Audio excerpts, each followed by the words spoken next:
Okay, so this first video is about what I like to call perfect pitch. It's not about pitching perfectly, but instead about tuning what you have to say so that your audience really gets it.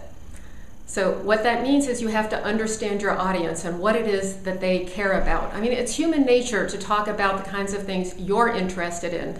But when you're pitching, you really don't have that luxury. You have to talk about what the audience wants to hear about. So how do you think about that? Well, our joke is that investors are basically very simple creatures. They make up their minds based on just two things: fear and greed. Fear for losing all their money, and greed for making 10 to 15 times return on their investment in 3 to 5 years, or whatever their particular metric happens to be.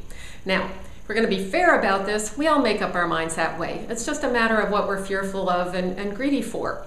But the nice thing about thinking about it this way is that when you go through these 10 questions, you can think about your answers in terms of that kind of fear of losing money and greed for making lots of money, and it's a lot simpler than trying to get into all of the technology and other aspects that you might be tempted to talk about. We've got to keep this simple. In 3 minutes, or your 30-second elevator pitch, or your 10-minute investor pitch, you don't have time to teach anyone anything.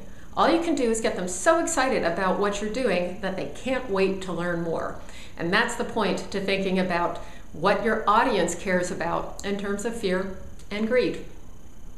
So let's go on to the first question.